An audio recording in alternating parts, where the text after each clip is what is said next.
let's start our new chapter, Standard 12, from the book Flamming. I am Mrs. Shivi Gupta. Welcome you once again in my channel English Vision. Today, here we will learn about the chapter, the last lesson, the first chapter of Flamming book. This will be bifurcated or divided into two parts. Today, we will start the first part from the starting of the lesson. This story is belonging between two people, French or British. How the French person and the British person were there, how the people, those who are living there in Russia or in France, the war was there, and due to the war, how they have achieved and how they have lost. Here is a story about a young child who is not eager to learn, but when he knows about the teacher, Mr. Hamel is about to go to stop to teach the French language, then he is confused and disturbed. So we will see that how much he is inspired by his teacher and how the teacher was there to influence the students. So, the first paragraph, I started for school very late that morning and was in great dread of scolding, especially because Mr. Hamel had said that he would question us on participles, and I didn't know the first word about them. The narrator is describing. Now, he is here, a small child. I started for school very late. Already he was late and he started to go to the school, and it was the morning time when he started to go to the school and was in great dread of scolding. He was having fear of scolding. Means वो late से school जा रहा था तो obviously उसके मन में डर था कि वो लेट हो रहा है, उसको डांट पड़ेगी, और सबसे तो पड़ेगी ही, लेकिन स्पेशली सबसे ज़्यादा डर उसको था कि मिस्टर हेमल थे, उसके टीचर थे, उससे क्वेश्चन करेंगे on the participle. Means the last lesson was to teach participle and today it was a test to ask the question from the students by Mr. Hamel. So it means that the young boy, the school boy, didn't learn about the participles. तो उसके मन में questions था, उसके मन में डर था कि जब मुझसे क्वेश्चन पूछा जाएगा पार्टिसिपल के बारे में मैं नहीं बता पाऊँ. And also one more thing, he was saying that he didn't know anything about participle. एक शब्द भी, वो एक अक्षर भी इनके बारे में नहीं जानता है, तो वो क्या जवाब देगा. For a moment I thought of running away and spending the day out of doors. It was so warm, so bright. The birds were chirping at the edge of the woods, and in the open field back of the sawmill, the Prussian soldiers were drilling. It was all much more tempting than the rule of the participles, but I had the strength to resist and hurry off to school. At the starting, he thought that he would not join the school. वो school नहीं join करेगा, school में नहीं जाएगा क्योंकि late हो गया है, और दूसरा रीज़न था कि उसने पार्टिसिपल्स लर्न नहीं किया है, और ये भी सोच रहा था कि आज मौसम बहुत अच्छा है, गर्माहट है, चमकदार मौसम है. चिड़िया का एटमॉस्फेयर को डिस्क्रिप्शन दे रहा है कि किस तरीके से चिड़िया थी जो चर्प कर रही थी, बोल रही थी लकड़ियों पर बैठकर. मीन्स जंगल में किस तरीके से पेड़ों पर बैठकर, उनके किनारों पर बैठकर, पेड़ों की ब्रांचेस पर बैठ के चिड़िया आवाज़ कर रही थी. किस तरीके से पूरी ओपन फील्ड में सॉमिल थी, सॉमिल आरा मशीन जहाँ पर लकड़ी काटी जाती है, उसकी आवाज़ कितनी तरीके से ओपन फील्ड में कितनी खुले तनपन से आ रही थी, और एक तरफ आवाज़ें आ रही थी कि किस तरीके से जो प्रुशियन सोल्जर्स हैं वो ड्रिलिंग कर रहे हैं, एक्सरसाइज कर रहे हैं. But it was all much more tempting than the rule of the participle. लेकिन उससे भी ज़्यादा उसके दिमाग में पार्टिसिपल का जो डर था, भय था, क्वेश्चन था, वो और ज़्यादा इन आवाज़ों से और ज़्यादा उसके ऊपर हावी हो रहा था. लेकिन उसने अपने अंदर शक्ति जुटाई, वो अपने अंदर ऐसी स्ट्रेंथ लेकर आया, तब वो उसने सोचा कि वो अब स्कूल मिस नहीं करेगा, जल्दी जल्दी स्कूल भागने की कोशिश कर रहा है. When I passed the town hall, there was a crowd in front of the bulletin board. For the last 2 years, all our bad news had come from there. The lost battles, the draft, the orders of the commanding officer. जल्दी जल्दी वो school आ रहा था, तब उसने देखा जब वो टाउन को, सिटी टाउन को पास कर रहा था, स्कूल गुजरते समय आते समय उसके रास्ते में एक टाउन पड़ता है, एक हॉल पड़ता है, वहाँ पर बहुत सारी भीड़ लगी हुई थी। उस भीड़ में एक बुलेटिन बोर्ड दिख रहा था। बुलेटिन बोर्ड जहाँ पर न्यू अपडेट्स दिया जाता है, न्यूज़ प्रिंट करके लगाई जाती है, न्यू अपडेट्स दिया जाता है पब्लिक को। तो उस बोर्ड के चारों तरफ बहुत सारे लोग भीड़ लगाए हुए थे और उसमें न्यूज़ था for the last 2 years all about the bad news. में 2 सालों से जो हमारे पिछले पुराने कामों के लिए या बुरी न्यूज़ जो आती थी वो इस पर छपती थी, इस पर लगाई जाती थी। किस तरीके से बैटल्स को हारा गया, किस तरीके से नए नए ड्राफ्ट्स को, नए नए रूल्स बनाए गए, किस तरीके से ऑर्डर आया, कमांडिंग स्टाफ ने ऑर्डर दिया, आर्मी चीफ ने ऑर्डर दिया, सारी चीज़ें उस पर लगाई जाती थी। And I thought to myself without stopping what can be the matter now. अब मैं अपने आप को नहीं रोक पाया, बिना रोके हुए मैं सोचता चला गया कि अब क्या हुआ है जो बुलेटिन बोर्ड पे इतनी भीड़ लगी हुई है, अब ऐसा कौन सा नोटिस आ गया।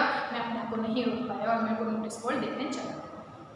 Then as I hurried by as fast as I could go, the blacksmith Wetcher, who was there with his apprentice, reading the bulletin, called after me, "Don't go so fast, Bob. You will get to your school in the plenty of time."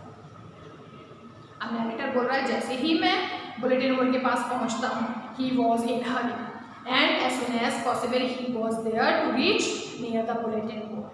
Then there was a person, there was the blacksmith, his name was Wetcher, and he was there with his apprentice. Apprentice means training. He was having his own training and he was there. And he also was there to read the bulletin board, the news. And he is calling, means from the back side, पीछे से उसको आवाज़ लगा के बोल रहा है, comment कर रहा है कि इतनी जल्दी में मत रहो बब, इतनी जल्दी में फ्रेंड मत रहो, अभी बहुत सारा टाइम है तुम्हें स्कूल पहुंचने में, मीन्स अभी तुम्हारे पास टाइम है, अभी जल्दी जल्दी मत करो, अभी जल्दी क्यों कर रहे हो। I thought he was making fun of me and reached mister Hamel's little garden all out. मुझे समझ में आ गया था, राइटर बोल रहा है, मैंने सोचा कि ये मेरे पे कमेंट कर रहा है। Already he was late to go to school, बोल रहा है कि मैं पहले से ही लेट था, मुझे समझ में आ गया उसकी बात पे कि मेरे पे कमेंट करके बोल रहा है। मैं जल्दी जल्दी सांस लेता हुआ भागता हुआ मिस्टर हेमस के गार्डन के पास पहुंचता। Usually when school began there was a great bustle which could be heard out in the street. The opening and the closing of the lesson repeated in unison, very loud, with our hands over our ears to understand better, and the teacher's great ruler rapping on the paper. Now he has entered in a school and he is giving the description that when the classes are going on, each and everything is in noisy. Then he is saying that school is started. School शुरू हो चुका था, classes शुरू हो गए थे, and there was a great bustle. Here the bustle meaning is not written, but its meaning is too much noise. बहुत ज़्यादा शोरगुल हो रहा था, बहुत सारा आवाज़ें आ रही थी जिसको कि हम बाहर गली तक भी सुन सकते थे, इतना शोर आ रहा था। The opening, class Khulna, class का बंद होना, डेस्क का बंद होना, डेस्क का खुलना, लेसन्स का बार बार in unison means at the same time, means लगातार टीचर के जो पढ़ाए गए पाठ थे उनको बच्चे उनके पीछे लगातार एक साथ बोल रहे थे, जोर जोर आवाज़ में बोल रहे थे। हम लोग कानों पे हाथ रखकर बोल रहे थे कि जिससे हम अच्छा से समझ सकें और अपने ही अंदर में अपने आप को अपने लेसन को रिपीट कर सकें। इन सारी बातों को सुना जाता था। और एक चीज़ और कि टेबल पे जो से टीचर के स्केल को टैप करने की आवाज़ें आया करती। But now it was also still. I had counted on the commotion to get to my desk without being seen, but of course that day everything had to be as quiet as Sunday morning. लेकिन सारा का सारा so quite, पूरा का पूरा वातावरण बहुत शांत था। जिस तरीके से रोज क्लास चलता था, आवाज़ें आती थी, आज एकदम शांति सी नजर आ रही थी। I had counted on the commotion means noise and confusion.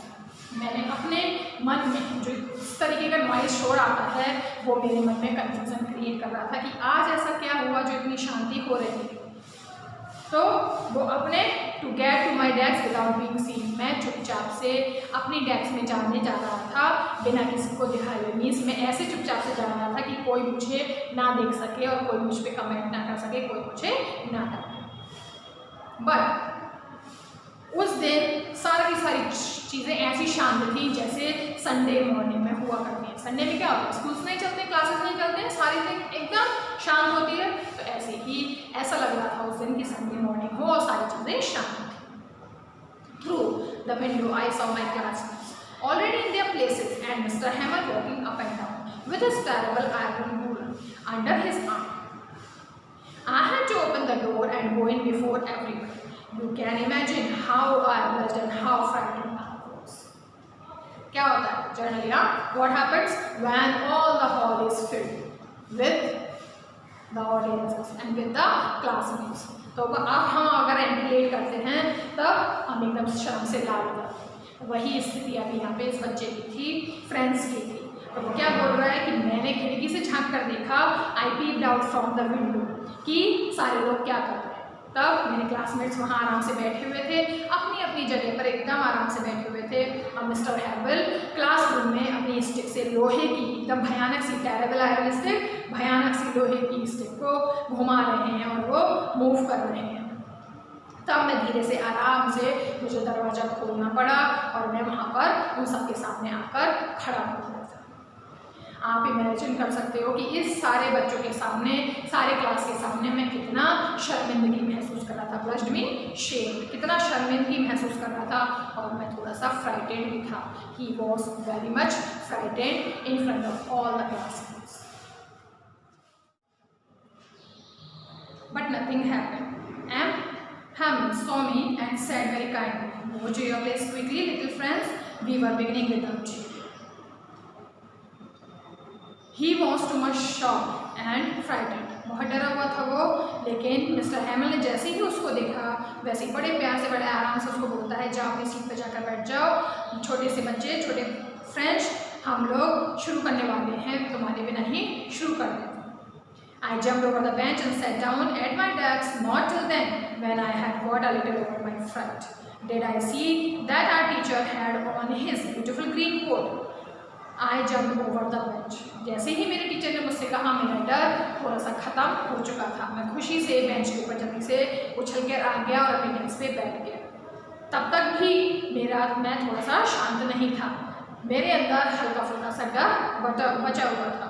जैसे ही मैंने देखा कि जो हमारे टीचर हैं, कौन, मिस्टर हैमर, वो बहुत प्यारा सा, सुंदर सा ग्रीन कलर का कोट पहने हुए हैं जिसमें फ्रिल लगे हुए, फ्रिल डिज़ाइन होता है, लेसेस होती है, तो वो फ्रिल वाला अच्छा सा सुंदर सा शर्ट पहने हुए हैं and little black silk cap, और उन्होंने छोटी सी एक सिल्क की कैप पहनी हुई है जो चारों तरफ से एम्ब्रॉयडरी की हुई है कढ़ाई की।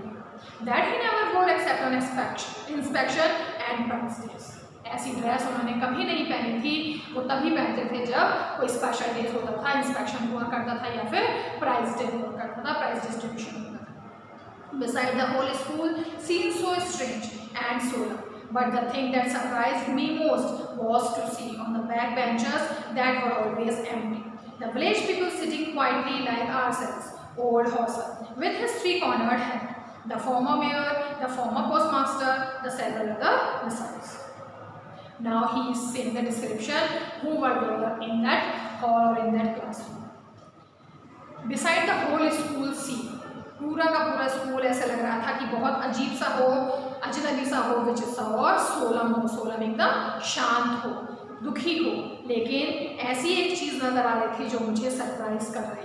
वो चीज़ थी कि मैं देख रहा था जो मेरे बैक बेंचर्स थे, जो पीछे सीट पे बैठने वाले बच्चे हैं, क्लासमेट्स हैं, वो सारा का सारा खाली पड़ा हुआ है, वो नहीं है। जो हमेशा खाली रहा करते थे वो सब अब भरा हुआ है। किन लोगों से?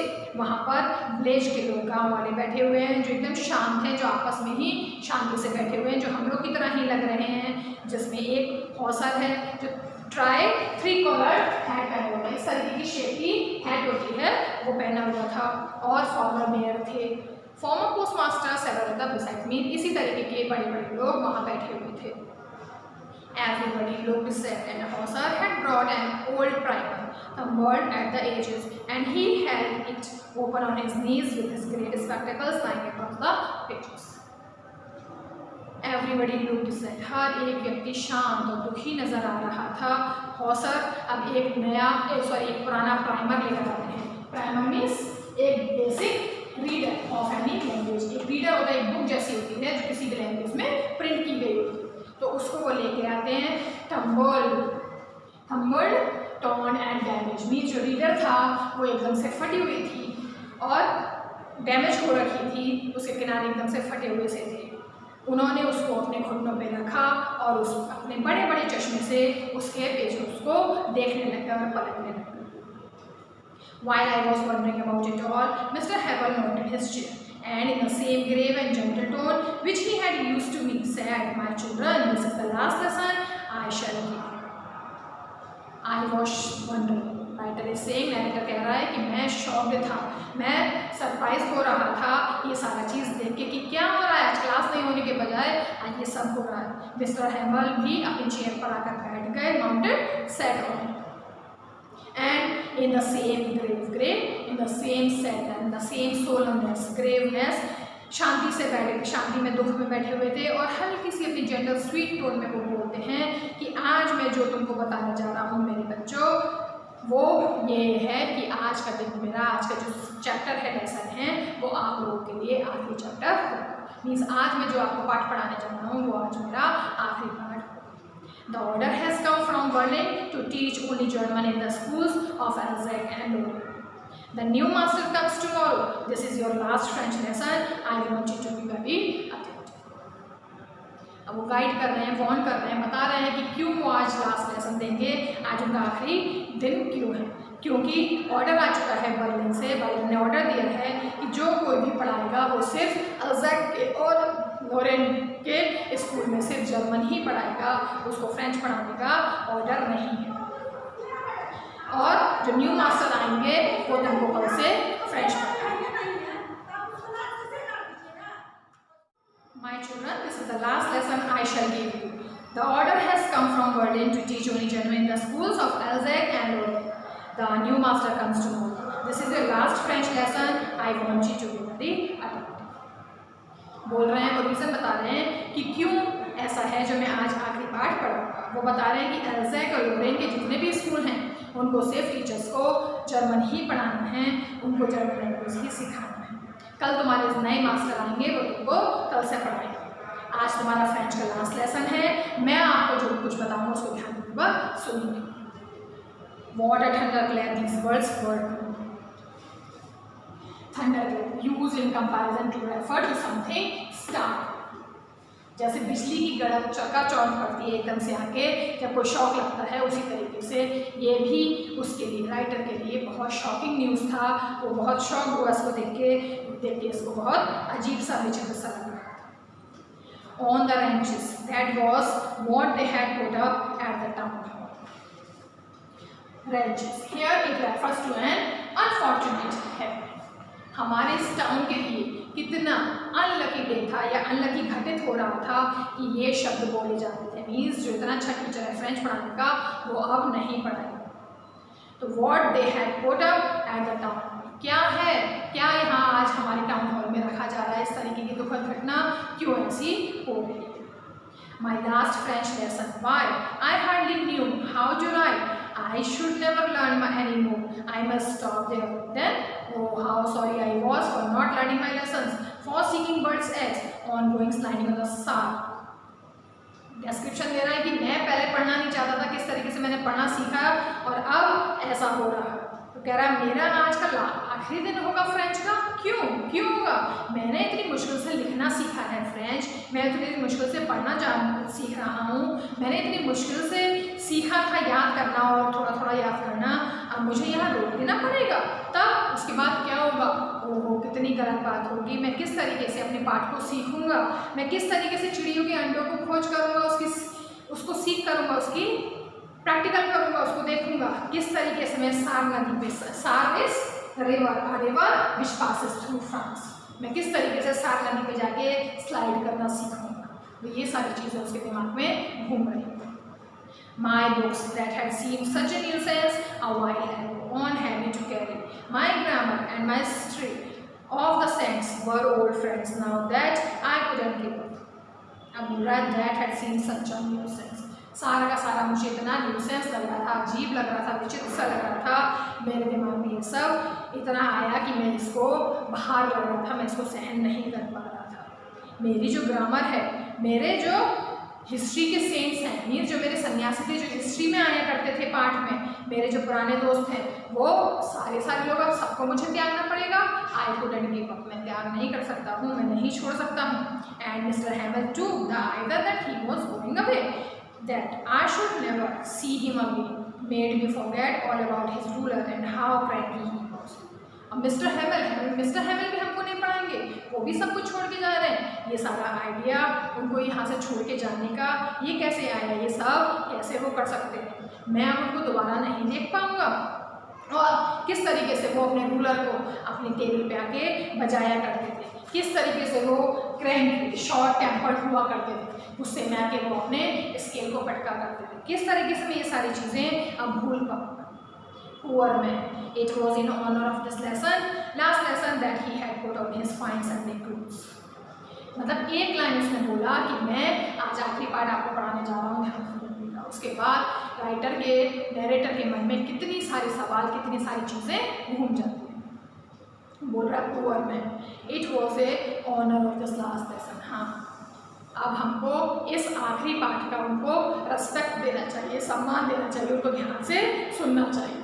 किस तरीके से वो Sunday clothes, his fine Sunday clothes, means जब कोई पार्टीज होती है तब संडे क्लोथ्स नाम दिया गया ड्रेसेस का, कि जो ड्रेसेस ओकेजनली और पार्टीज में पहनी जाती है। तो उन्होंने आज वर्किंग डे में अपने इन फाइन कपड़ों को निकाला और उनको पहना। Now I understood why the old man of the village were sitting there in the back of the.